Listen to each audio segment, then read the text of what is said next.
on the air quality monitoring and control systems. That will be the apt subject for this scenario of the pandemic, whereas the particulate matter, the pollution norms, and the level of pollution in the air, which causes all these contagious diseases transmission, all these things are there. So what exactly is the need of the hour is air quality monitoring and its control system is an apt topic that we have chosen for this season. And based on this, even in our latest mobiles, we are now able to see the weather report indicating the air quality control index, AQI, in different cities. What is the index? Like Delhi and all, if you see, the value itself is very high, and AQI at Delhi is today is 136, whereas in Trichy it is 35. So that is the importance we are giving for this air quality as such. So with this small introduction, I would like to welcome all the participants who have gathered here in this Zoom meeting on the topic of air quality monitoring and control systems. I would like to introduce today's speaker, Sri V.S. Suresh Kumar. He is a Senior Deputy General Manager in BHEL Ranipet. He has graduated from the College of Engineering, Guindy, in Electronics and Communication Engineering during 1995. He has completed his Masters in MIT, Chennai. He has joined BHEL as engineer trainee in 1996. He has been working in the R&D department of our air quality control systems. He has worked in R&D function for the last 23 years. Major responsibilities include developing controllers for operating electrostatic precipitators, specifically controller for high voltage power supply, namely single phase, three phase, and switch mode power supply for ESPs. He has a wide experience in developing embedded hardware and software components and communication protocol implementations. He has a good process knowledge in functioning and troubleshooting of electrostatic precipitators. He is owning around 20 patents as of today and numerous copyright applications. His paper was awarded the best title in the International Conference on ESP in 2013. He has written 4 papers in journals and conferences, presently developing systems for fine particle collection. With this small introduction, I give the stage to our Mr. Suresh Kumar. Thank you, sir. Over to Suresh Kumar. Yeah. Sir, very good evening to everyone, sir. Good evening. Very happy to be part of this presentation.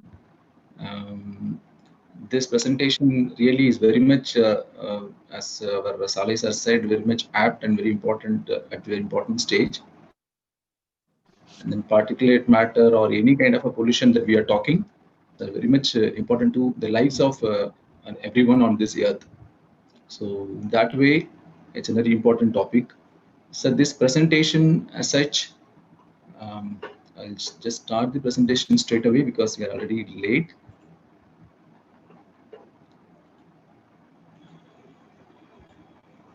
Is it visible, sir, to you? Is the presentation visible to you, sir? Yes, sir, it is visible. Yeah. Sir, this presentation is made from the user perspective. It means people who are affected by pollution, the people who are actually impacted by the various aspects of this pollution, and people who are going to select some pollution control equipment, and people want to know what is the present scenario in terms of technology available and how we can use them to protect ourselves. So in that perspective only, the whole presentation is made. The presentation is actually, the topic is too wide in the sense the air quality as such, it is affected by so many pollutants. Close to 178 pollutants are there. and each pollutant has its own method of controlling, and there will be so many types of the controlling method. So it will be a very big topic if you go into details of each and every component. But I've tried my best to cover very important aspects of this air pollution. Also, I wanted to go in one particular, that is electrostatic precipitator, in detail, so that I can be more relevant to this presentation. So this I've organized this presentation in this format. That is, I'll be talking about the what is the air quality, and then what is the pollution, and what are the various polluting sources, air polluting sources, and then what is the air quality control in Indian context. It talks about national air quality control quality standard, and then what are the criteria pollutants or the important pollutants out of that 178, and then what are the emission standards for the stationary and mobile sources, and goes to international context. There we will not be talking about any specific country, but there is an international associations and organizations who are talking about the greenhouse gases, what are they and how they are going ahead, and what are the plans, and small points about what are the various health effects of SOx, NOx, and particulate matter, which are the criteria pollutants, or most of the countries are targeting to control them. And coming to our own sorry, our own relevant topic is that what are the air pollutions caused by the thermal power plant? In that, what are the methods available for us to control them and to make it more usable system? In that, very specifically, I'll be going into electrostatic precipitator and its functioning, and also I'll be touching upon what is the present Delhi's pollution situation, what are the solutions available, and how people have used various methods to contain them, and also how in future there are some typical applications are going to come in every place. Those also I'll be able to touch. And last is that the indoor air purifiers, which are being used predominantly in Delhi houses, and soon we will also be using. And then finally the conclusion. I hope this covers, and you will be getting certain idea of what is that I'm going to talk. So can I move, sir, to the next slide? Yes, sir. Yeah. So this is the acceptable air quality level is essential for all forms of life on Earth. So it depends on how much the ambient air is polluted by the pollutants. The major pollution types are air, water, and land, we know. And we'll be talking more about air pollution, because water pollution and land pollutions are very much localized. Suppose your river is actually polluted, probably you can have a better solution because it is a very contained zone, land pollution and water pollution both. But ambient pollutions are very difficult, because a pollution created at one location can travel very far up distances. That's why it is able to cover 91% of the world population. And those 91% of the world population is already in the exceeded levels according to WHO limits. And that is due to our own human species, which are very much they are very massive industrialization and transportation and uncontrolled usage of fossil fuels, the major causes of the air pollution. So I've used so many pictures, charts, and those things I've taken from the public domain, but they are actually owned by various companies and organizations. So I'm thankful to those people. These are the four major polluting sources. One is the mobile source that we call car, buses, planes, trucks and trains. These mobile sources does both the kind of pollution. One is that the way they are burning fuels, and also while moving, they're also causing so much of dust to go into the atmosphere. The stationary sources are nothing but our power plants, oil refineries, industrial facilities, and factories. And every government in the country, they have their own standards for emission control, because it varies from country to country. In Australia, it will be not that much stringent, but over in China, it is very much stringent for all these cases. And area sources and natural sources are very which you cannot call example city pollution. City pollution for Delhi, you say, the amount of vehicles they have, and the stubble burning by the next neighboring states like Punjab and Haryana, they are all getting accumulated in Delhi's air ambient. So they are all very localized thing. For that also is causing pollution for those particular areas. And the natural sources like wind-blown dust, wildfires, and volcanoes, this we don't have any control. Other three areas, definitely we have a lot of control, and accordingly, people have devised so many systems, and they are very much customized for certain areas. And as I told you, the pollution or air pollution is not confined to one area. It's created in one location, can travel very, very far of distances, probably thousands of kilometers away. So in soon, the entire world will be filled with so much of pollutants, air pollutants specifically. So we have to act very seriously on it. And the air quality control, to come to Indian context, there are so many. I told you 178 pollutants are listed by USA, and of that, India has 12 air name means they found 12 air pollutants, starting from particulate matter, carbon monoxide, sulfur dioxide, nitrogen dioxide, ammonia, then ozone, lead, arsenic, nickel, and we have, our government has actually very clearly given what are the levels acceptable for these kind of ambient pollution. Ambient pollution is not the source pollution; it is the ambient condition where any location should, any location on this place should be well within this limit. And also a lot of other standards and guidelines government has given. So same way other countries have given. So these are the major pollutants, and they are averaged on an annual basis or a 24 hours basis. And based on this only, the air quality index, what Salazar was actually telling in introduction, got calculated. What is the present way? On every 24 hours, there's an averaging of these parameters, and these are actually calculated in various part of a country just by government and some private companies also doing. So these 20, 80, all these indexes are formed by these basic parameters. This is the standard, probably many of us know, because many of us knew this particular notification. This is the emission standards for thermal power plants very specifically. There are four major air pollutants. That is the particulate matter, SOx, NOx, and mercury. These four are supposed to be collected by the thermal power plant. The thermal power plants actually constitutes 30% of the pollutions in the world, remaining 30% by automobiles. So they're very important, this particular pollutions from thermal power plants to be contained. If you don't contain, BHEL will be out of the business. That's a different story. Probably our business also getting affected by that. We are not able to contain these pollutions in a public perspective.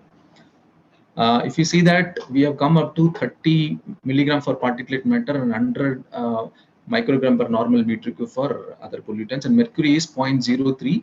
Mercury is basically very less in our Indian fly ash, so there is no control measures available for mercury. So we have particulate matter solutions and solutions for SOx and NOx. The fresh water is for the not for an air pollution as such. So I'm skipping that.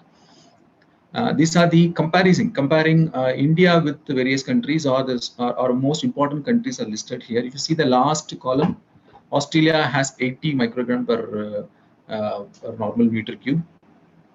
Then India has 20 and 30. Sorry, this is a 30 and 20. This is 20 is for the few new plants. But they are going towards, India has 150 and 30 is the latest thing. But China, if you see 10, Indonesia has 100, and USA has 12.3. These are all actually evolving one. So earlier we had 150, then we moved to, slowly to 30. So soon, probably in another 10 years, probably we'll be moving to 10. And further, to survive in this whole polluted environment, probably we may not be allowed to even pollute anything. Even 1 milligram or 2 milligram, you should be able to. So technologies have to come to that level. And then another 5 to 10 years, that's what people are telling. If you want to really, thermal power plants want to really survive in this market, this particulate matter is one such pollution, and SOx, NOx, probably we can handle it better because we have to only extrapolate the existing systems. But there is one more pollutant, that is the carbon dioxide. There is no, I'll come to that point, but there is, as of now, there is no mature technology available to capture carbon dioxide. So if we have a technology, or if we start now, probably in another 5 years, you're able to have a mature technology, then we will be having enormous potential to use these thermal power plants, which can be much, much cheaper than any other technology in the world. So, so this is an evolving standard, and today in India we have 30 milligrams. When it comes to mobile sources, India has definitely toying with the Euro standards. You all be knowing that now BS6 norms have come. started with 2, and after 4 it has directly jumped to 6, and that from 6 means it is going to come from I think April 1st onwards. It's supposed to be on April 1st 2020. I think got shifted by because of Corona. But this 2020, why government is so serious? We're not even implementing 5, directly are going to 6, but it is also going to cost people, and that shows that how serious we are about this pollution. The automobile pollution also has a similar kind of pollutant. There is NOx, nitrogen oxide is there, particulate matter is there, and then SOx is there. I'm not listed here, and then hydrocarbon. So this BS4, if you see, no, it was only 80 milligram, 2050, but see the drastic reduction from that to this. NOx is not very serious as such, but SOx and particulate matters are very serious pollutants for even automobile also. So today we are wearing a mask. Probably in future, for Corona sake, we are wearing. Probably this is going to become a very standard costume in our dress up. I hope in future, maybe another 3-4 years down the line. These are the SOx condition also. You see the SOx condition, sulfur content gone up to 10. This is for both petrol and diesel. So this is a way that started with 2,500. It has come to 10 so fast within a decade time. So this is how serious the governments are, and this also comes with so much of costing, which is actually increasing our maybe mobile cost. For example, see, oil companies have invested a lot of money in qualifying a BS4 fuel to BS6 fuel. Probably it will be costing additional 10% of the money, and they also have a lot of fear that the solar and other alternate energy sources are coming to picture. How, and also government is actually encouraging EVs, electric vehicles. In that case, how this particular BS6 fuel will be more relevant to them, that is also a big chaotic situation is there in both the fossil fuel world and the non-conventional sources world. How are they going to meet this? And there's a very drastic reduction of 50 ppm to 10 ppm of the sulfur content, as I told you. And for NOx also has come down by 25%. So this all comes with a cost.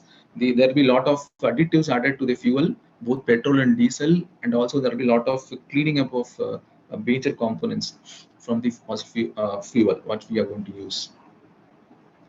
And what we have seen till now, what government of India has done with respect to air quality of the mobile sources and the stationary sources. If you come to international efforts, and as I told you, there's the stationary sources and mobile sources, each country has its own standard. So we cannot go into detail of that, but international as a concerted effort, international organization also joined, but they are going towards greenhouse gases emission control. What is this greenhouse gases? There are some criteria pollutants they've identified, which are actually creating this greenhouse effect. You know, maybe aware of greenhouse effect, where it is actually warming up the whole world. Because of this warming up, and they are expecting the melting of ice caps at polars, and they are going to see a very drastic increase in sea level. And most of our, probably 90% of the world economies are actually close to the sea, ports, and that can be that can create a very catastrophic effect on the whole world population. So they have come together from 1992 until now, and 2020. They have gone through a lot of discussion, and finally they have signed so many agreements, in which recently America also actually walked out. Mr. Trump has actually told it is not viable for them, but still now Biden has told he will be actually signing those things. What does that means? They wanted to bring take the whole environment back to pre-industrial level, plus 2 degree centigrade increment, the ambient temperature. This ambient temperature is actually, it is not going through the stratosphere, because it is getting reflected back to Earth, because of the whole world is actually getting warmed because of the carbon dioxide pollution. So here we have big opportunity for countries like India, which has a huge amount of mineable coal. We are having the reserve close to 500 years of mineable coal with the latest technology. But whatever technology we have today, with this itself, we'll be having a potential for next 500 years. And major pollutants are actually coming from this thermal plant. So what are we going to do? So for India to be more relevant, and it has to be cost-effective power, we cannot. And it means we cannot eliminate coal for that matter. So we have to do so much of research on it, and to do how we can eliminate these greenhouse gases. So today, as of today, sorry. So, so 31st December, they are expecting almost 144 countries to ratify this, and 34 other binding commitments are given by so many developed countries. Development countries are supposed to provide a very commitment. Commitment means they have to, it's measurable, and they are actually signing. That's why America is working on, because it involves lot of investment, capital investment. They don't want to own, but they have already polluted. The whole environment is polluted by these Americans only. So each American citizen is polluting 10 times than any other common man in the world, because they always travel bigger cars. They use very less efficient equipments. So this is what the international communities have given. They've actually tied these Americans to this particular effort. They've actually also had an intergovernmental thing. What they've done is they've called something called Green Clean Development Mechanism or Green Investment Scheme, intergovernmental emission. These are all they brought in some kind of a trading methods. For example, suppose a country is supposed to reduce the emission by 20%. But India has reduced his goal is 30%, but we have controlled by 50%. This 20% extra, whatever we have, no, this we can give it to any other country. So in form of trading, so we can make money out of it. So like that, there are various mechanisms they have already proposed during this Paris Convention and Doha Convention, and they were very successful. In fact, even Reliance have used this kind of mechanisms earlier to minimize their capital cost. By promoting that, they will be reducing a certain amount of greenhouse gases. So this is very important thing. And even our countries, even anybody who wants to invest on this kind of carbon capture technology, they can actually use these kind of methods. There'll be a lot of fund available across the world, and you can do international trading. So pollution, which is actually a negative effect, but they've converted that into a business model.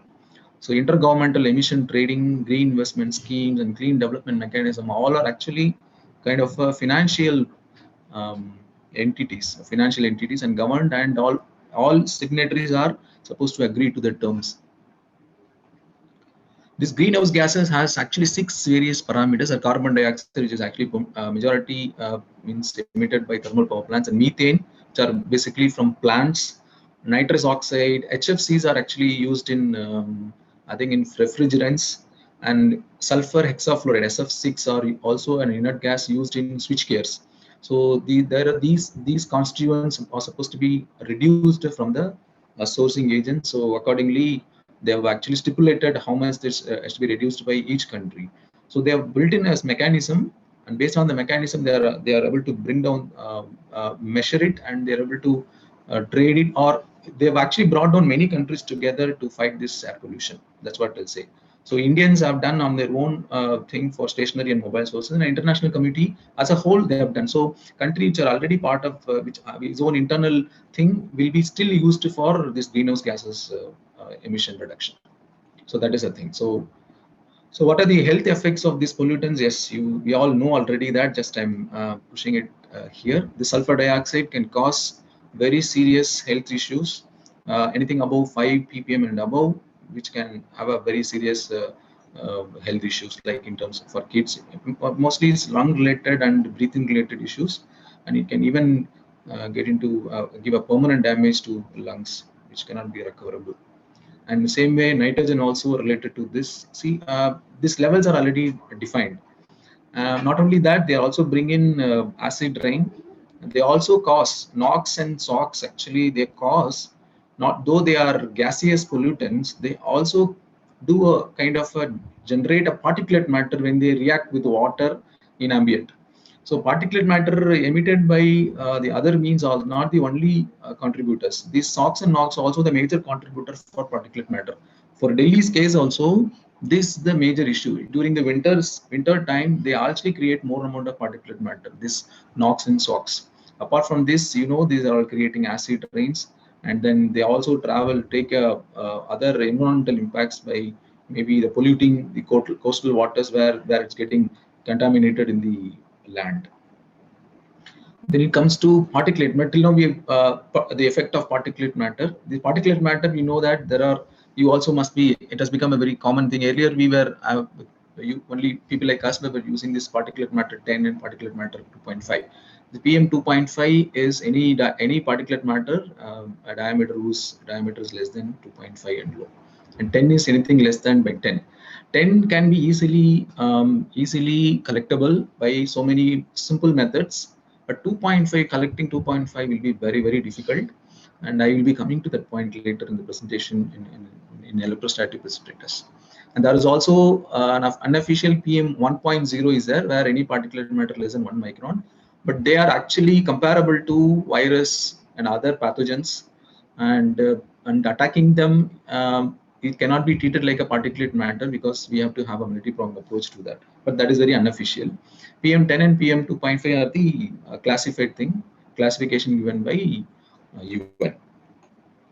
For comparison's sake, this is a very famous thing. You can always find this a picture which will be comparing what are the various sizes of this PM10 and 2.5. This one is a air strand, whose diameter is 50 to 70, which is visible to our naked eye. And if you see PM 2.5 and PM10 comparable to it, so tiny, and it will not obey, it will not come under the influence of gravity. Especially PM 2.5 will defy gravity. That is why it is very dangerous, and it can go in the airflow itself, and even sometimes it will not be visible during daytime. And otherwise there is some kind of a condensation on top of it in Delhi, for that sake. Delhi has so much of 2.5 pollution. So we'll be talking about whether some control methods of how we can actually collect this. I'll be talking about that later in this presentation. So a single hair from your head is an average about 70 micrometer diameter, so it's well self-explanatory. The sources of particulate matter. These particles come in many shapes, and basically it is coming from construction sites, unpaved roads. When we are driving our car, though we may not be polluting particulate matter due to burning of fossil fuels, but what is on the road can actually fly, and this can be carried even for maybe even our own house is actually quite farther distance from a main highway, but still we find a lot of fine particles settling on. Even though we don't open windows, you'll find that getting settled.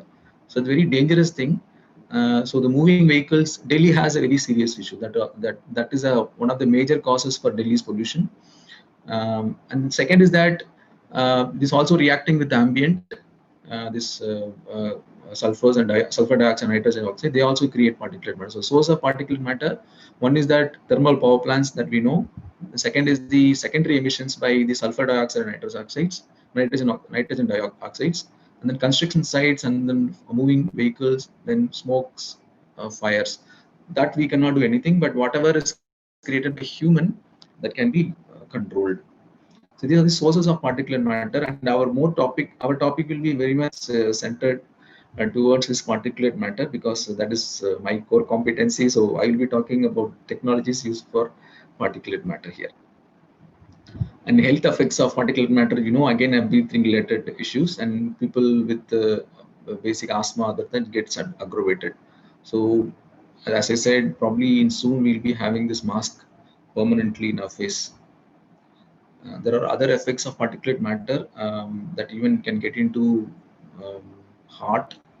It can even react with the oxygen, and it can get into a heart. So that can give a very permanent, not only lungs, it can become a heart issue also. The cardiovascular effects of these particulate matters are these I have listed here. Acute coronary syndrome, including myocardial infarction. There are very medical terms, but stroke and sudden cardiac death, all are actually can be triggered by your particulate matter, and prolonged exposure to particulate matter can lead to this. Not only a breathing issue. Breathing is what's known to many, typically known to many people, but heart-related issues are not known. But in a prolonged exposure, this can be an issue. There are various levels that we have listed here. This is for ambient level. Hazardous is a 250.5 microgram per plus. So as of today, Delhi has 300 microgram. It is hazardous. So coming out from home in Delhi, be very serious issue, has health effects. And all our other cities like Chennai, and where you will find close to 35 to 55 sometimes. And during even lockdown period, it was actually hovering around the 10 and 15 around that, because that is actually carried away particulate matter from elsewhere. But an overall 91% of the population, world population, is actually on a unhealthy group, unhealthy size, unhealthy area, whereas 35 to 50 range microgram per normal meter cube is faced by 91% of the populations. Then we'll come to the main topic, that what is the pollutants caused by thermal power plants. In thermal power plants, the government of India actually brought in five air pollutants categorized as carbon dioxide, which is actually produced by coal burning, then sulfur oxides, nitrogen oxides, particulate matter, and mercury. Mercury, as such, I told you that the constituents of mercury 0.03. To achieve that level, there is no source available in our Indian type coal itself. So if you have an imported coal, probably we have to implement this mercury control measures. Otherwise, it is not required. For thermal power plants, yes, carbon dioxide, as of now, there is no technology available in the world as matured technology. There are some people are trying a lot of options, but they are very costly. Probably it will be costing 2 crore per megawatt or more than that. So it is not viable as of now. But a lot of research is going on how to capture the carbon dioxides. Sulfur oxides and nitrogen oxide, yes, we have FGD technologies. BHL has already an FGD collaboration with MHPS, and various companies are offering, and all are scrubbers. And then the chemical equations are very much same across all the manufacturers, except that how they constructed the equipment. That's what varies, and how efficient they are. What is the running cost of each method? And nitrogen oxide also, we have SCR method and SNCR method, selective catalytic reactants, and that I'll come to that slide later. And particulate matter, yes, particulate matters were the first pollutants which were being targeted by users, but later, slowly, when the pollution level has increased and other pollutants have come into picture, because particulate matter is what is visible to everybody is high. So that's why it is targeted first. But still, particulate matters are more dangerous compared to any other pollutants listed here. For capturing, sorry, this is actually CO2. There is a wrong mistake here. It's not NO2, it's CO2.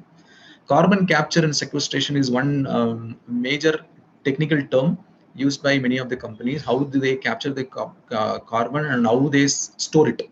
That's a very big challenge, and even GE has brought as his own technologies, and many companies are still trying. There are three basic methods they use. One is the how pre-combustion, post-combustion, and oxy-fuel combustion. In in pre-combustion, before the fuel is actually converted and H2 is actually produced, so they directly use H2 for producing power. And post-combustion is that the ambient air is actually combustion is captured using chilled ammonia process. The ammonia is actually reacting with that process, and finally CO2 is captured using that process, and it's also very costly. And another is oxy-fuel combustion, and here, instead of using ambient air, they will use directly O2 in place of air. All these options are very costly, and it is not viable. And if you use these things, and probably even non-conventional energy like wind energy or solar energy, even an atomic energy will become much cheaper. So we need to have a kind of a good technology in place where this is viable. CCS methods are viable. But BHL has not started any of the work, but we have methods. Probably a corporate must be looking on this seriously. For NOx reduction, yes, selective catalytic reduction is one method where it is not be mounted in the just after superheater and just above air preheater, where ammonia is injected and suitable, and they are captured. NOx is captured in form of nitrates. And selective non-catalytic reactor is actually inside the boiler itself. They modify, and suitable methods are applied, and there itself it is color control. Other than that, there are 7 other customized methods are there, and they have their own various percentage of collection efficiency. But again, cost is involved. They have to see economics and viable and reliability of the equipment, maintainability, all that is not seen. But mostly people are using SCR and SNCR. It is part of the tenders also. Customers are very specifically mentioning this. And next is coming, we are talking about particulate matter, then we talked about NOx, we talked about CO2, then we are coming to sulfurization. Yes, this technology also very much matured, and the cause of this actually we can create secondary sources of particulate matter and other ill effects of that, which I've already told you. There are four major methods available for flue gas desulfurization. One is a dry FGD, second is ammonia FGD, then wet limestone FGD, and seawater FGD. And VHL, we have a technology except for dry FGD. All other, wet limestone and seawater FGD we have. Dry FGD technology we don't have. Ammonia also we don't have, I think. But these are very much relevant because earlier sulfur content of Indian coals are in fact very low, 0.3 to 0.7. However, for imported coal, it can go up to 3%. But even earlier, there was a talk that FGD may not be suitable or viable for Indian conditions. But however, even for 0.3 to 0.7 itself, the amount of sulfur emitted by the power plants are quite high. So there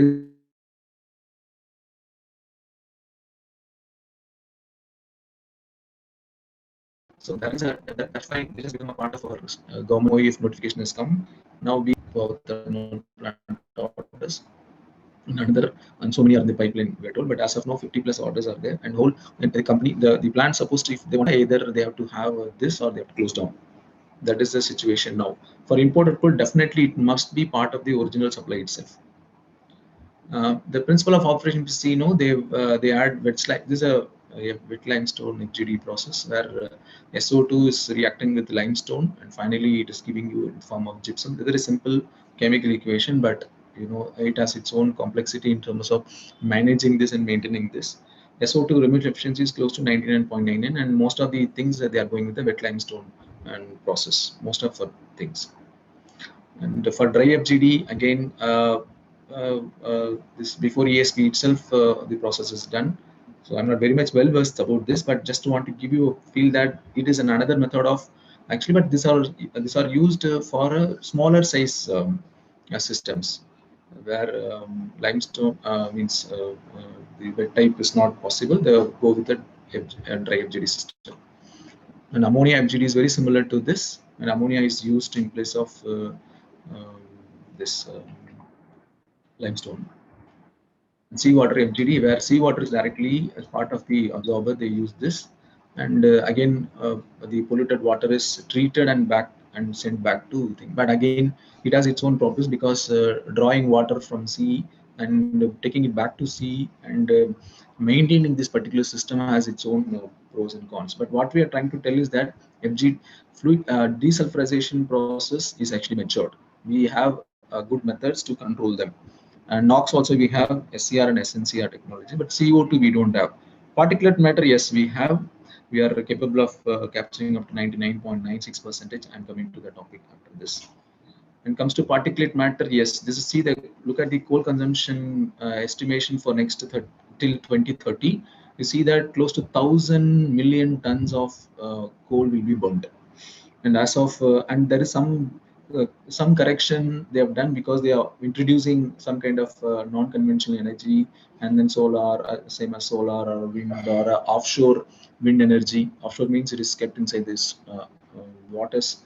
They estimating, but still it is on the increasing trend.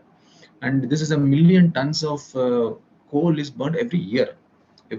So even if you collect 99.99, still you have 1 million or 2 million tons of ash is simply going through space in your ambient air. So if you don't collect them, somewhere it will get settled, and it can get carried away by so much of distance. And not that thermal plant is situated elsewhere in the world will not affect us, and everybody is going to get affected.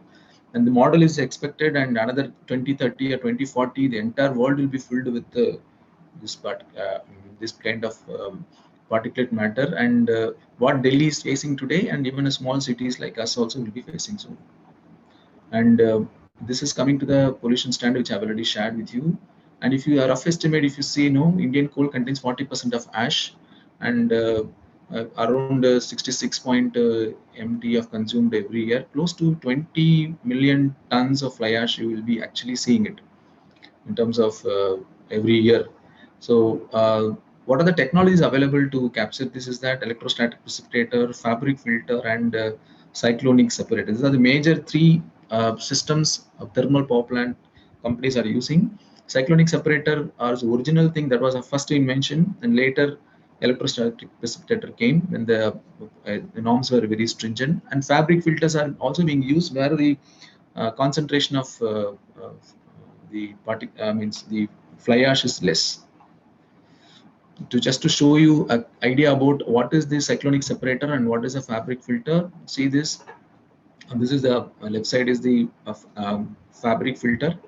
The dirty air is actually inserted and it goes through the bag, and inside the bag the clean air is coming out, and we will be using kind of a purge air to clean this bag periodically, and whatever is falling from the bag is collected in the bottom. And most of the small process, they use this kind of methods where the dust concentration entering to the systems are very small, less.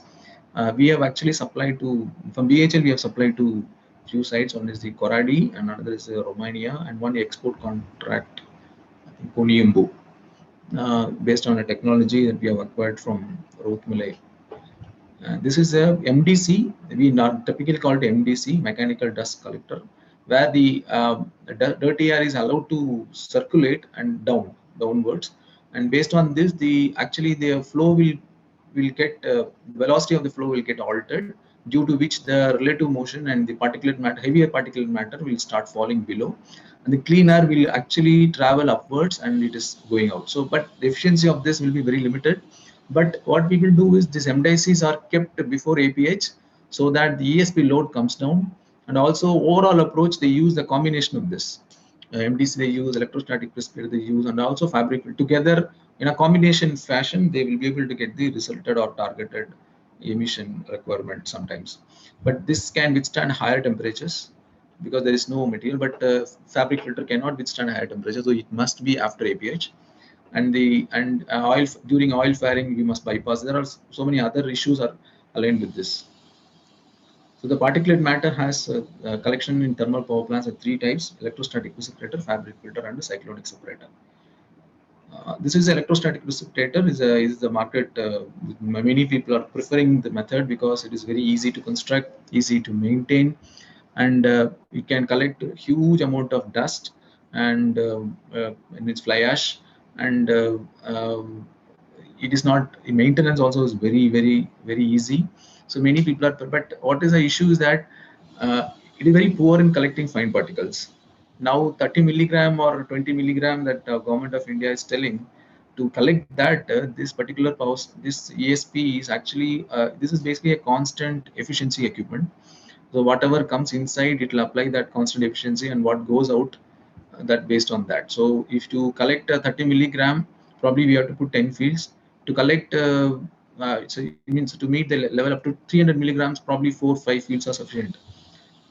So it's very tricky to operate this, and in future for meeting 30 milligram or lower than that, this alone may not be sufficient, and may not be, customers or people may not prefer a very lengthy and long and big ESP at all.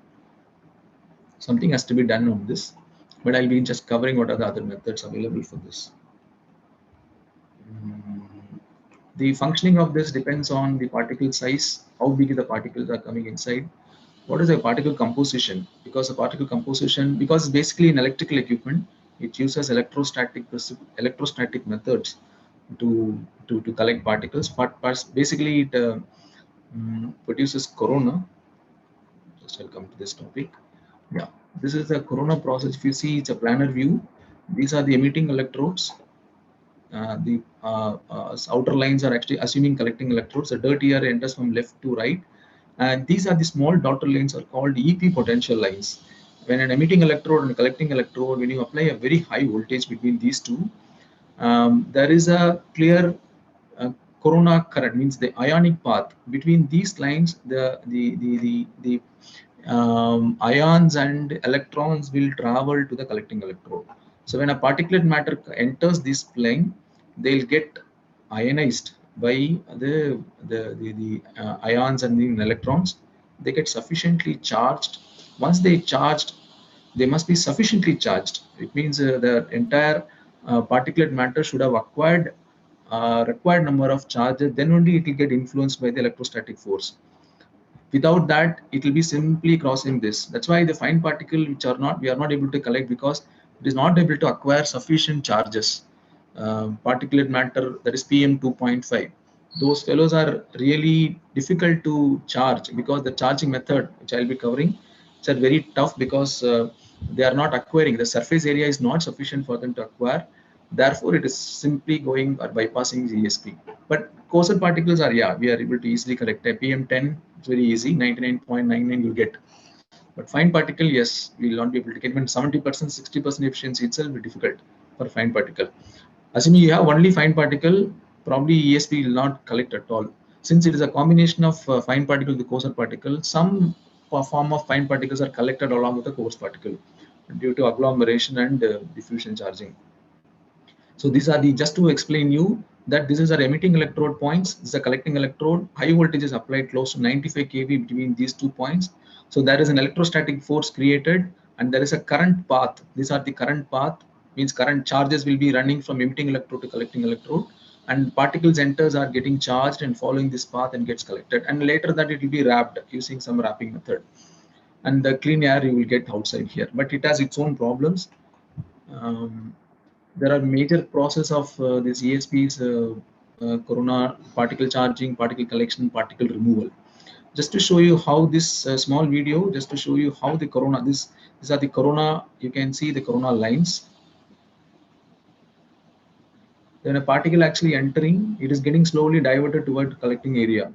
So it can be actually, the clear analogy will be is that assuming these are all these showers or a painting showers. So when a particle enters, how effectively they are getting painted by these showers. This shower actually depends on how much potential we are able to apply to these points. This potential again depends on what kind of a power supply we are using.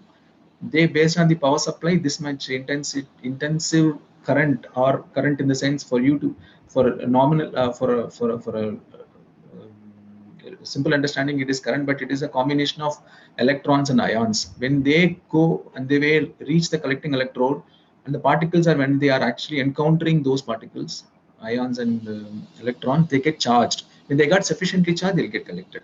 So all depends on how much voltage that we are able to provide. It depends on our, like, analogies are our shower. So you have a more water pressure in the tank, you will get sufficient amount of water droplets based on your shower holes and how much you can disperse.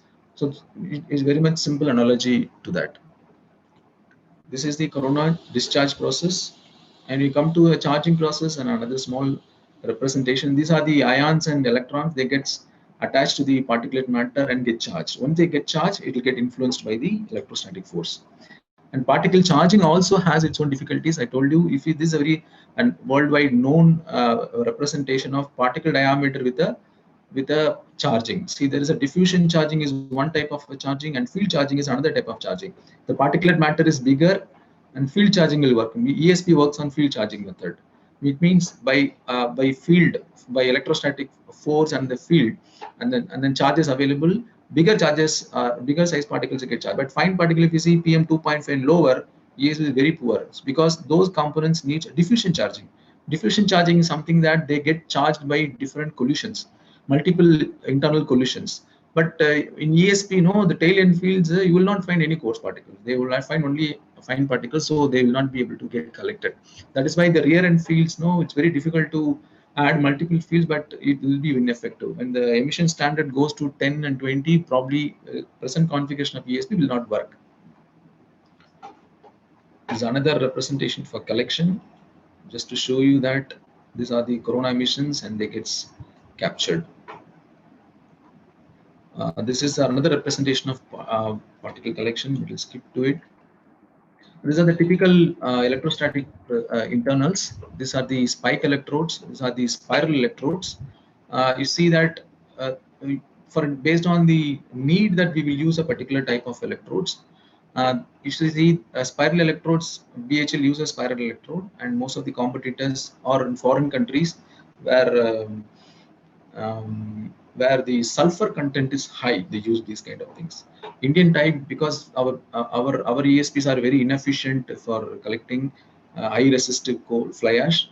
We don't use this, because I told you that earlier pictures that depends on this profile, the current distribution or corona distribution changes. This sharp edge provides very intense current at a very small area, square area. But this particular helical type actually distributes the current evenly. We don't prefer the spike electrodes because our Indian coal types are high resistive. Based on this current only, the dust also getting formed in the collecting electrode. If it is a very sharp edge, only those sharp edges you will have a collection. But if you have an helical, the dust distribution in the collecting electrode also very much uniformly distributed, because of which the corona means the back corona is another difficulty that what we are facing. That will be avoided. That is actually working negatively for Indian type fly ash. That's why we don't use the spike electrodes. We use only helical electrodes, and we recommend most of Indian thermal plants use this. But it has its own problems because very frequent snapping off from the system is causing major issues for us. These are the generally, I told you that one particular parameter, the chemical composition of fly ash is causing the performance issues. Indian types are actually here in the excessive sparking area. For most of the US and the European coal, they are in the very good regions, 10 to the power of 11. People who are having electrical background will know that resistivity is one kind of physical parameter, which is actually, because it's in electrical equipment, dust resistivity is the major selection parameter for sizing the ESP. Our ESPs will be close to this, which are very big. And again, the electrical characteristics are again depends on its own constitution. Means what is its content, what is the chemical composition of dust, because the current is actually going through it or it's going around it. There is something called surface conduction, something called volume conduction.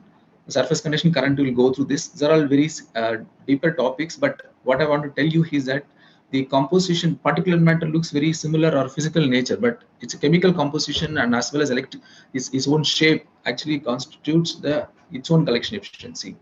That's why it is very much relevant in this case. So that's what I want to show you that particular parameter. These are the electrical representation of ESP. The dust layer is what is formed again in electrical equivalent circuit. If you see what is shown here, but here also what I'm trying to tell is that if you control the resistivity parameter, the ESP efficiency can be enhanced. So for ESPs which supposed to collect particulate matter till 10 milligram per normal meter cube, it must manipulate or it must overcome this particular chemical composition, which is a physical limitation because we cannot change that. But how we can manage that, that's where the success is.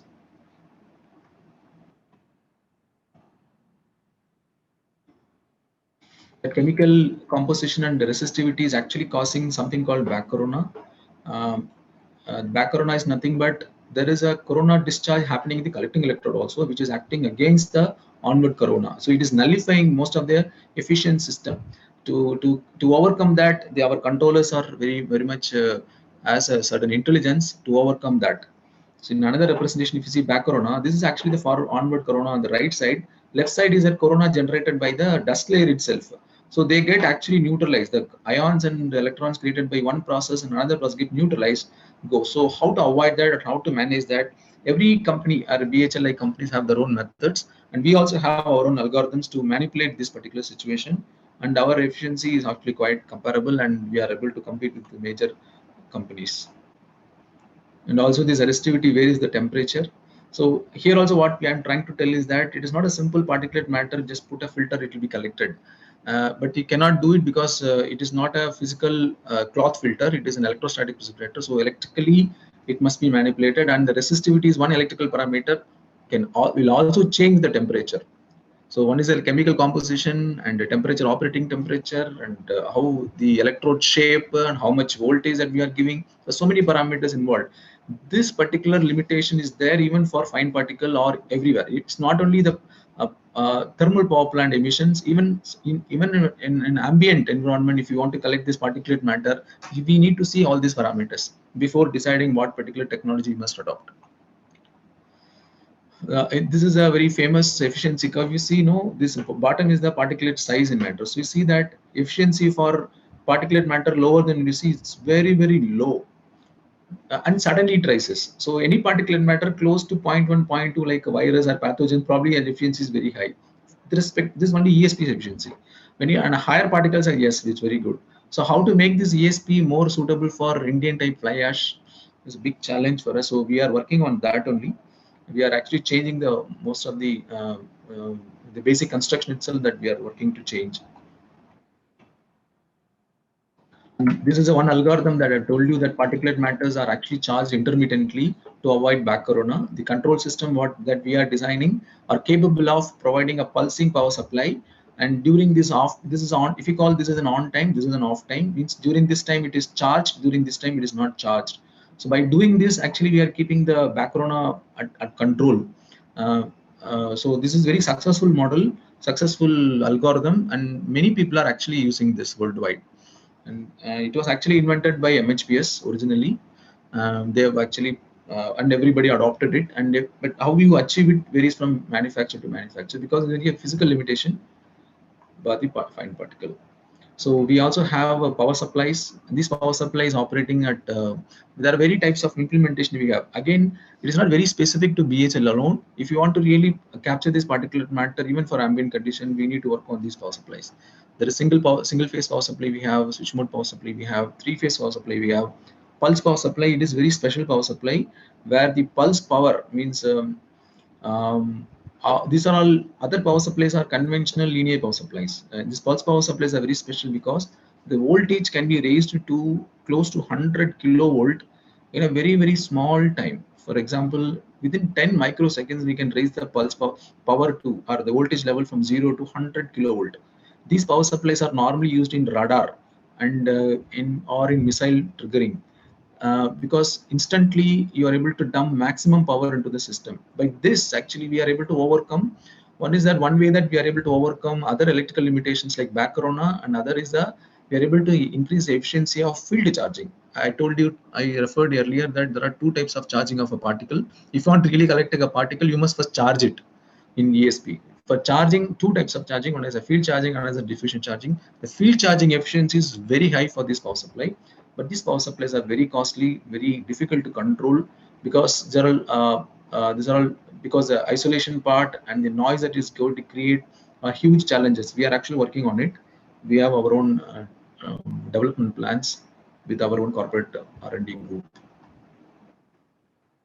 Just to show you the various schemes of power supply. See, this may be very relevant to people who are having electrical background. They'll be able to appreciate this, but going into detail of this particular level, it will be difficult for common thing.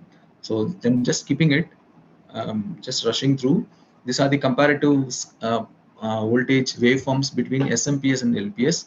This switch mode power supply is one type of power supply, and linear power supply is what generally many manufacturers are using. The switch mode power supply sometimes gives a good performance. So just to show you that. These are the physical construction of each power supply. There will be for a typical thermal power plant, you will find hundreds of such boxes on the ESP rooftop. So managing them, maintaining them, it is a very big task, and each field can collect tons of fly ash. 40% of the coal is having fly ash. So of that, not ash, of that bottom ash will go around 5 to 10%. Remaining will come as fly ash. So think of that, how big the ESP will be. This is a waveform, that pulse power supply that we are talking about. You see this pulse is very narrow, and the pulse repetition frequency also actually plays with that. The particulate matter though it is very physical in nature, it also gets influenced by the electrostatic force based on that I told you about ESP. But how frequent they are charged, they also charge quickly and discharge quickly.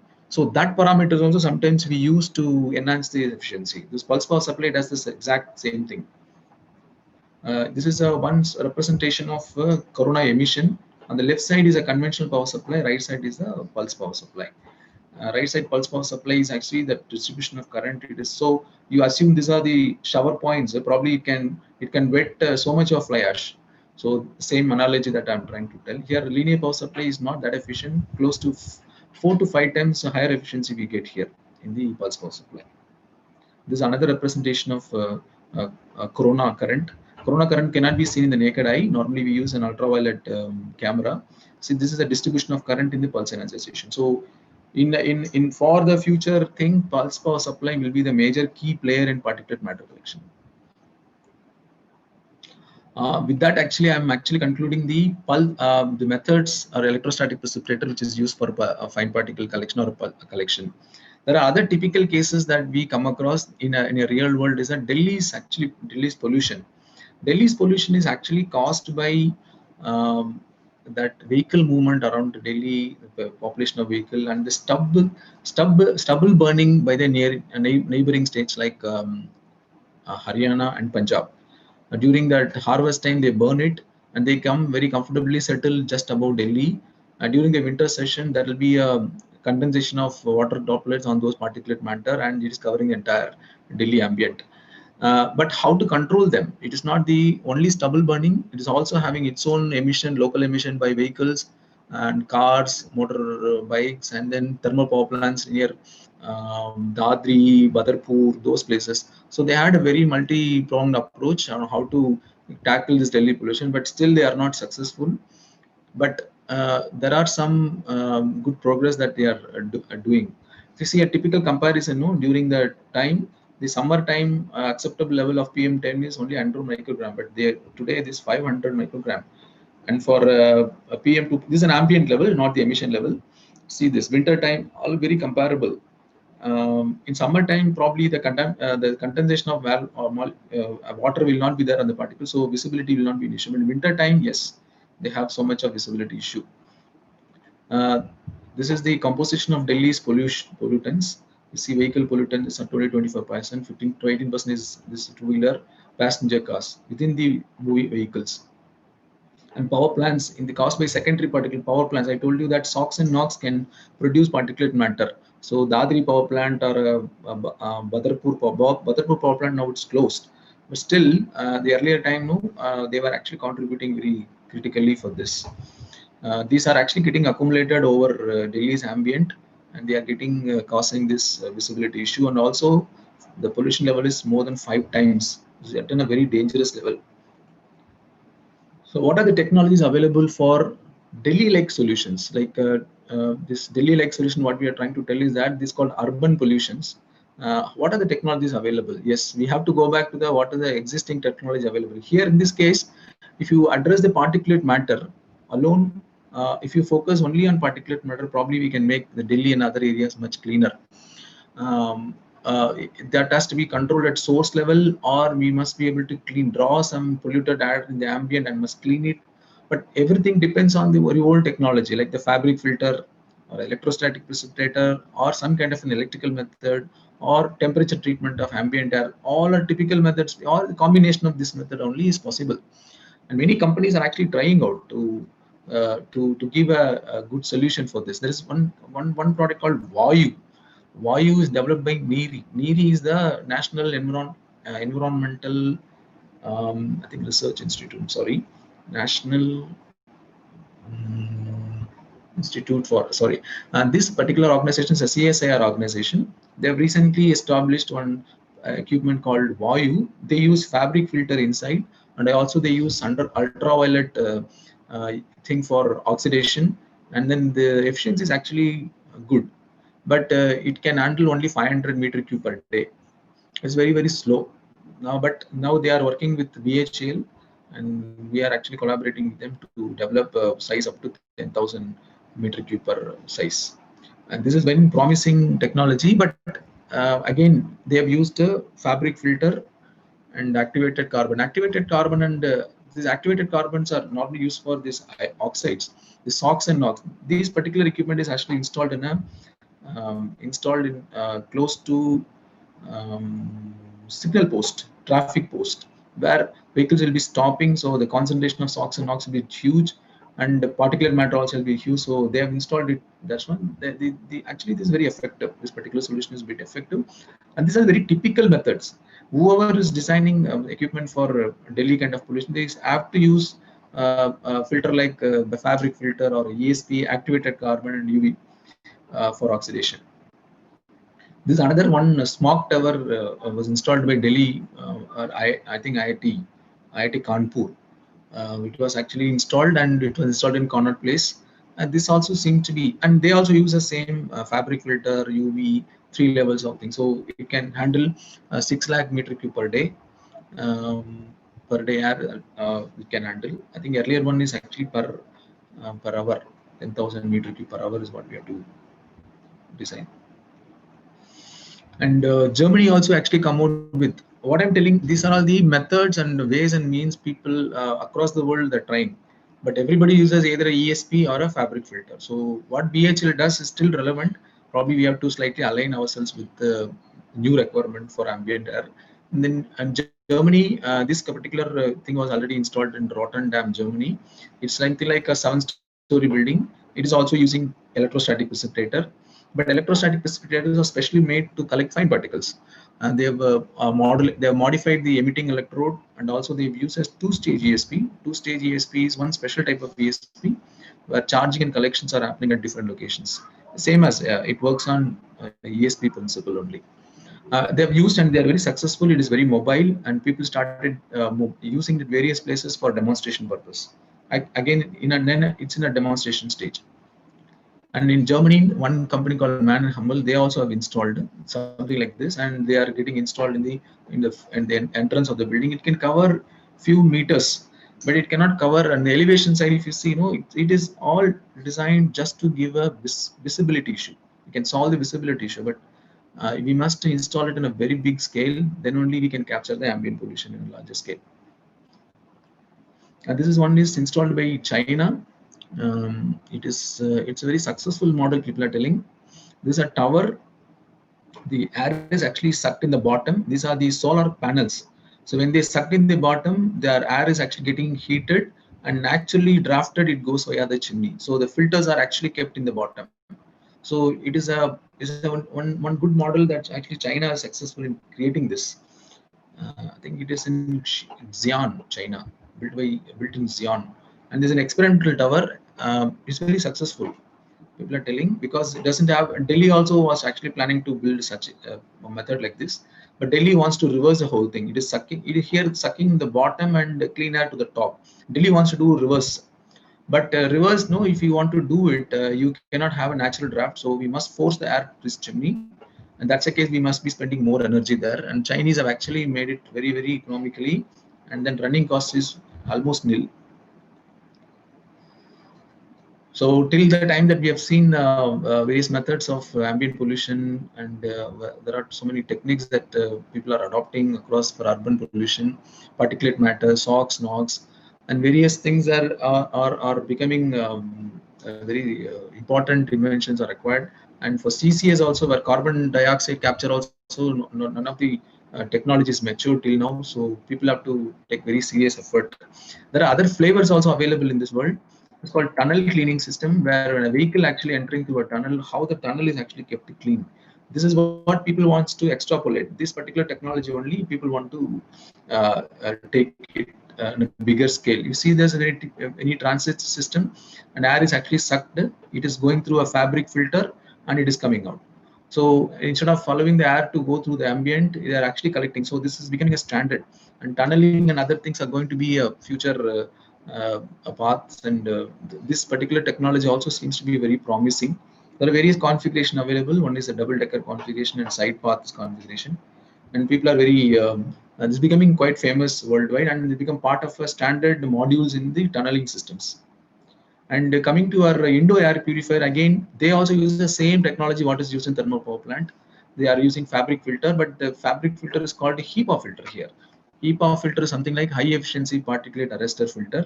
They're very specially made. The fabric contents are woven and non-woven type. The gap between the woven, the fabrics are so fine that it can actually entrap particle sizes as low as 0.3 micron in size.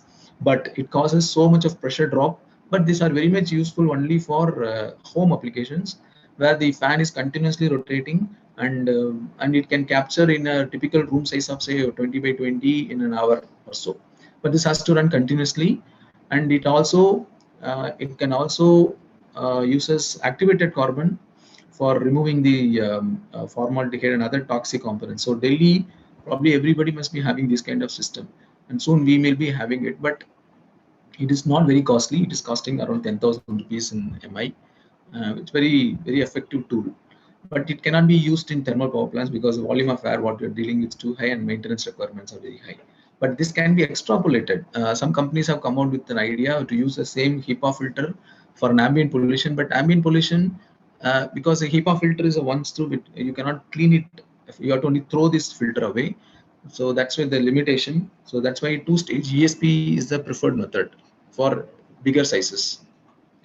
But most of the purifiers are having this very same configuration, like there will be an activated filter, there will be a HEPA filter, a series of filters, and a UV lamp. So these are the standard configuration of thing, but how they package it and aesthetically, that's what differs. But what we're trying to tell is that the methods what being used in indoor air purifier or a Delhi pollutions or a thermal plant, all are having very similar methods of capturing them. Um, so we started with the government's role in standards and international agendas, and then coming to thermal power plant and ill effects of SOx, NOx, and other things. Then functioning of electrostatic precipitator also we have fairly covered. And the indoor air purifiers also works on the same principle. So particulate matter used for collection used for thermal plant is still applicable here. And SOx NOx method, what is used there also is actually coming to this level, where the reactions are actually taking place in each filter level. So they brought down to home level. Probably this will be a good products that we can use them. So the conclusion part is that air pollution is posing very serious health issue to everyone on earth. Need more stringent legal compliance. Things are there, but complaints are more important, and the concerted effort across nations are required because it is getting carried away, getting spread from one place to another places. And with the EVs on the rise, means electric vehicles on the rise, the energy requirement is going to grow exponentially. But India, like countries where the coals are on a major reserve, where this also cheaper, that is only will be helpful. But if you don't have a technology available with us for capturing carbon dioxide or other particulate matter, probably we'll be importing them, and it will be a very serious problem for our own economy.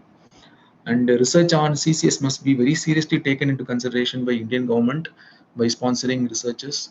And then probably if you have a CCS technology in a cheaper way, and then I think our energy security is in good hands.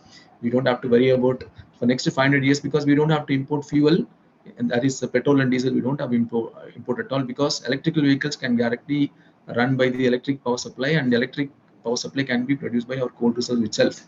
So energy independency will come if you have a CCS technology in hand. And also the future, based on these artificial intelligence and other technical digital methods, battery technologies will be maturing soon, and the efficiency of many equipments also have actually increased substantially, like LED lamps and other bulbs. So net increment power demand will be slightly slower, but per capita consumption in India is still lower than compared to many countries. So we have a good future. Our companies still we have a good future. So it all depends on this CCS. So with this, actually, I'm concluding my presentation. I think this presentation probably so much of data that I wanted to show you for kind of an introduction or a kind of an awareness. Each topic, particulate matter technology or a SOx, NOx, each one has its own in-depth explanations that we can give. It can take hours to go into that. So to start with, probably this will be a good introduction for all of you. And later, maybe we can go into the details. Maybe we can have a separate discussion on SOx and NOx technologies separately. And we have good experts in our company. Probably we can use them. Yeah, this is, if you have any question that I would like to answer, sir.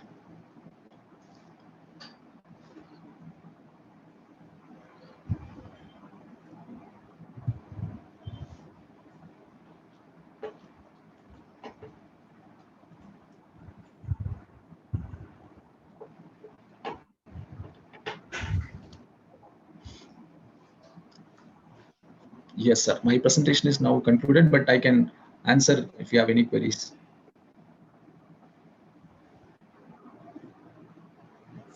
Sir, please unmute your mic and then talk, sir. SS Mani, sir. Yeah. Oh, hello, sir. How are you, sir? Hello, how are you? Okay. Nice yes, presentation, Suresh. Excellent presentation. Thank you, sir. This Thank COPAC, you. that is compact hybrid particulate filter, that is not taken up in India. Any customers are not for it, or why it is expensive, or The fabric filter and ESP combination. Copa combination, sir. Actually, sir, it is not actually driven by tenders. First place, sir. That's Second correct. is that we ourselves had some doubts because it will probably increase the pressure drop. Okay.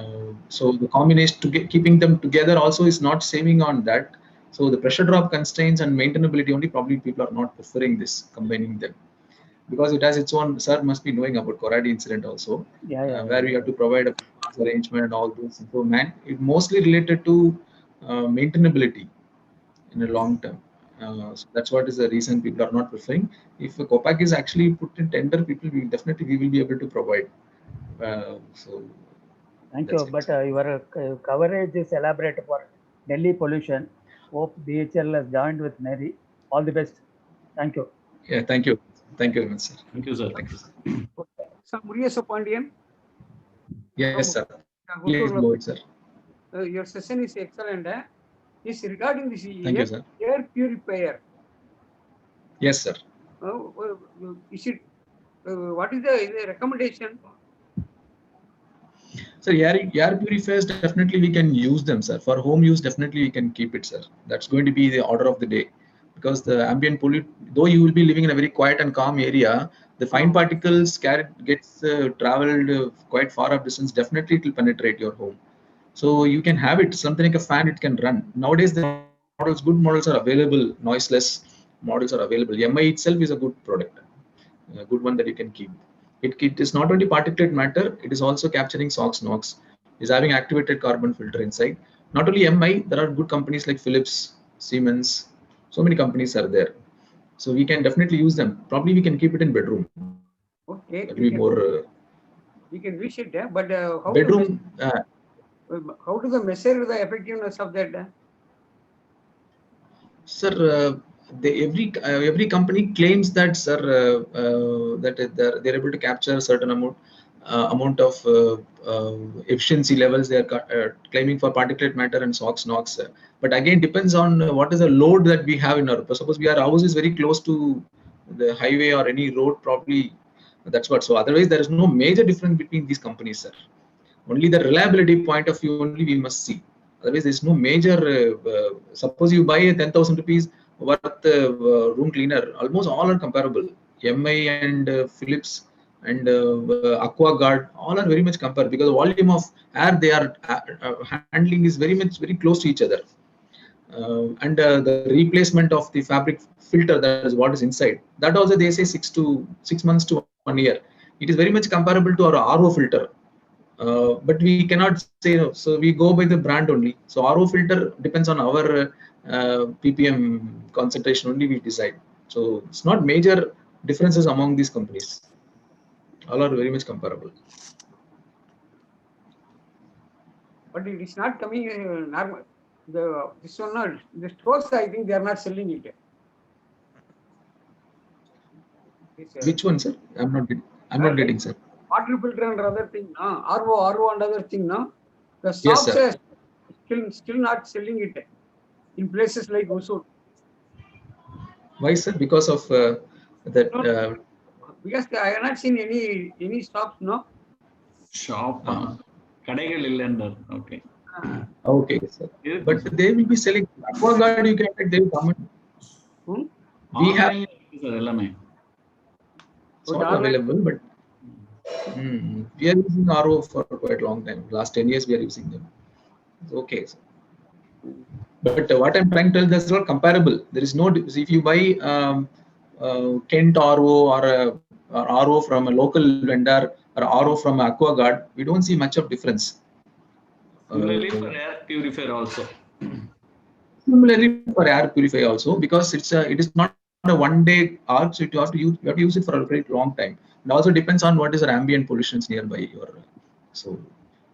But you must go with a brand, then it will be very effective. Good evening, Suresh Kumar. Good evening, sir.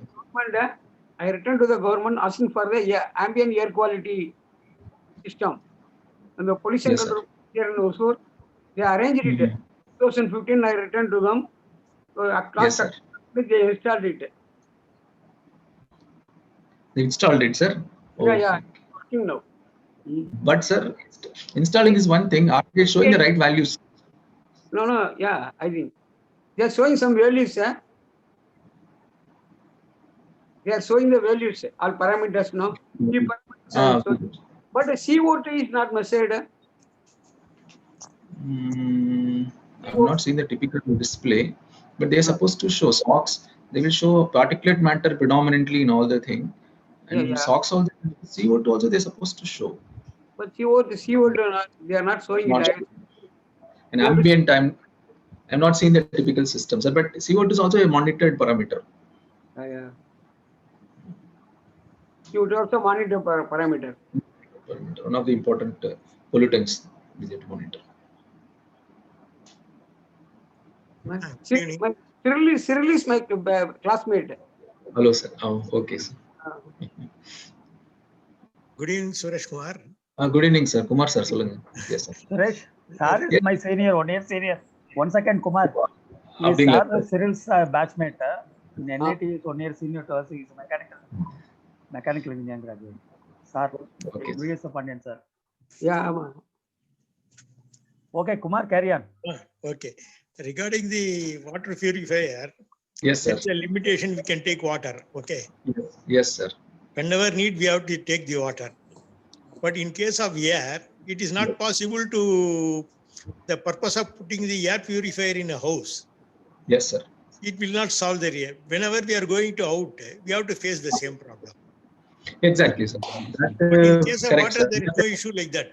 We can limit Yes, the sir. water, only the consumption. But keeping the the air purifier in the house, we Yes, cannot keep the air purifier in only one room. We cannot be there. Then what is the Yes, purpose of that? Sir Kumar sir But at least நீங்க தூங்கும்போது உங்களுக்கு நல்ல காற்று சுவாசிக்கிறீங்கன்ற ஒரு இதை உறுதி பண்ணிக்க முடியும் அவ்வளவுதான். Majority of the time we are using it. தூங்குவீங்க சார் 8 மணி நேரம் வீட்டுல தூங்குவீங்க அட்லீஸ்ட் ஹால்ல வச்சுக்கலாம் சார், ஒவ்வொரு ரூம்லயே வச்சுக்கலாம். இல்ல எல்லா ரூம்லயும் வச்சுக்கீங்க. வச்சுட்டு ஏசி கார் அகைன் வந்து நம்ம இம்யூனிட்டி பவர் வந்து லிவிங் கண்டிஷனுக்கு தான் மேட்ச் ஆகும். இந்த மாதிரி இருந்தேன்னு வச்சுங்களேன், நம்ம இம்யூனிட்டி பவர் மாறிடும். கரெக்ட் குமார், அதான் நான் சொல்ல வந்தேன். சொல்றது correct. Water habit your immunity power will be lost. Better not have. அப்படி இல்ல, வாட்டர் அந்த ப்ராப்ளம் இருக்குங்க சார். ஆனா ambient airக்கு we must be cautious, sir. Yes, sir. My point is like this. The amount of pollution which our body cannot withstand, there we require the air filter. Where our body can withstand, we can as well have it. Like in Delhi, probably we may have to have it, but not required at Ranipet or Vellore or maybe at Chennai also. Especially in this particulate matter and air pollution, sir, what is going gets affected, it stays in our lungs, no? That decides our life. So more you protect yourself from this particulate matter, probably you'll have a healthy life for a longer time.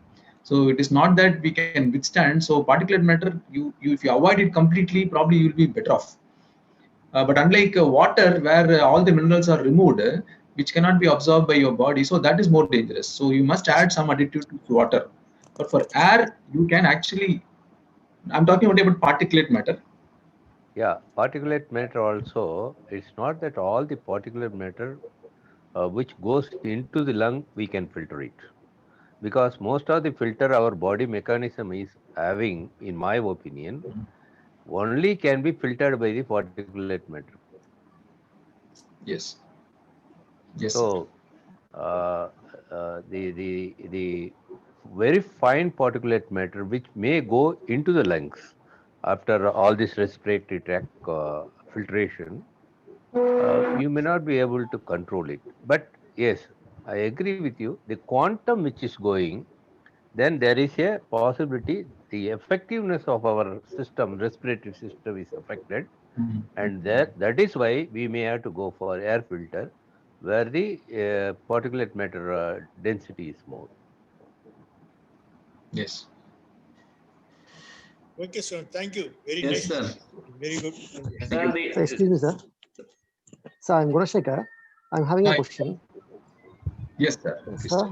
Sir, I'm assistant professor. So basically, the biogas renewable energy and similarly solar, wind. In this way, the promotions are done by governments. In all the industry, they are promoting solar or otherwise biogas, like waste composter and our biogas systems can be adaptable. Like that, government initiatives in big companies, whether initiated, sir, in this air pollution related things. Since most of the money companies and all, there is so many Yes, air pollutions are existing, but they are not taken any initiatives, sir. yes, sir. Mostly it is driven by government only because it involves capital cost. So it is not voluntary. It is always driven by government and tenders and then standards, because we want to keep it cheaper. No, so most of the companies. So additional control requirement will cost. So it is always enforcement only. This kind of pollution. Yes, yes, enforcement has been done now, sir. Yes, sir, being done, sir. That's why the stringent levels, I have shown you one presentation where the levels are going below 30 now. Soon, another 5 years, it can be 10 for particulate matter, and other things like 100 milligram can become 10 milligram also. But more than that, this is only the emission level. But if you see overall carbon dioxide, which is a greenhouse gas, if we have a technology for carbon capture, probably India can be the market leader worldwide. We can even supply power to the entire world. But we don't have technology for that. But if we have a cheaper technology, yes, will be. But institutions So, like sir, your college and other things, they can, yes, sir. yes, we can actually do a wonderful thing, because the proof of concept is not yet clear now. We can actually build a bigger system, commercially workable system, but the basic research has to come from institutions which have not come. Yes, we really accept it. Our fault it is we are not taking more kind of research area. We are just a spoon feeding. Yes, so that's one important area colleges like yours can do. Yes, sir. Yes, sir. Thank you, sir. And I'm doing research on this area. Nice talking to you, sir. Actually, I got I power cuts in my house, so I can't able to take an initial presentation. So, anyways, I will join in that. I will check in that YouTube, sir. Further lectures, I will check it in the YouTube, sir. Sir, please, can you give your contact number or mail ID, sir? Please share it, sir. I will type it down, sir. Yes, sir. Message box we can. Yes, sir. Thank you, sir. Thanks, sir. Sir, this is Prakash from Chennai. Yes, sir. Please go ahead, sir. What is the maximum efficiency achievable by electronic precipitators as well as cyclones? The cyclones, again, sir, depends on what is the composition. Maybe for a coarser particle, if it has, probably it can go up to 80%, 75 to 80% can go. For electrostatic precipitator, typically we are able to go up to 99.96, 96, 97, 98 also. Okay, thank you. And you, while designing, you give any preference of that is in the coastal region and from like Chennai and Delhi, like that in your designs? So that ours is a stationary kind of emission. So what kind of a coal station or like that? Mostly you are designing for thermal station and coal-based plants, no? When it is in coastal region and region, is there any difference? The design parameters? No, that's what, sir. Right now, earlier, this Government of India standard simply says about the emission requirement at a stationary point. For example, here particulate matter, if you see, 50 milligram or 30 milligram. So for a particular coal type, from which coal mine the coal is going to come, either from an imported coal or an Indian coal, based on that coal parameter, the size is actually arrived at, keeping the emission requirement in the need. So for 30 milligram, is we want to meet, so according to the size of the ESP electrodes, and then other arrangements are designed. So that's what the pure engineering. So, but Government of India has not given any such guidelines that this has to be this low. But there are some, for NTPC, for example, for SIPAT, we have given 17 milligram. We have met that also. But they have their own voluntary reduction because their ambient itself is already polluted. For example, NTPC has some more than 10 power plants in one single area, in spite of meeting the government regulation of 50 milligram, but the ambient will be much highly polluted. So to have their own in a safer zone, government also must be giving them clearance that they must be meeting this. So there are some such arrangements also. But when they put that in tender, we size our equipment accordingly. But we are capable of going up to that level also. But the ESP size will be very big. But something has to be done to make it smaller. But we are working on other flavors of electrostatic precipitator, something like moving electrode EP, two-stage electrostatic precipitator. There are all the different flavors of electrostatic precipitator which enhances the efficiency of fine particle. Our GM, retired GM Mani sir, SS Mani sir may know, because he is very much into it. He was into it. So we were actually continuing from where he left. Okay. Thank you, sir. So nice. Very informative. Thank you.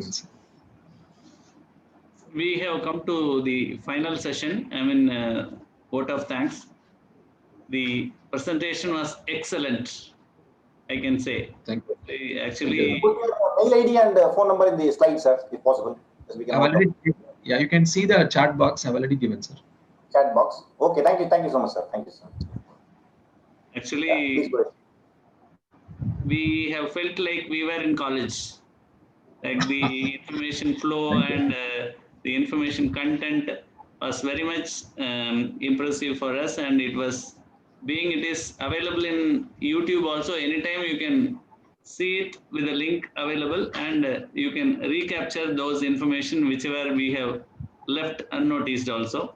It was excellent session, sir. Thank you very much for the efforts taken to present us with so much of information in a very short notice. I have been requesting Mr. Suresh for this lecture last week only. He has readily accepted, and I am very thankful on behalf of Ranipet Local Center. And I thank one and all for all the participants who have participated and taken active participation in discussion also after the session. Thank you very much, sir.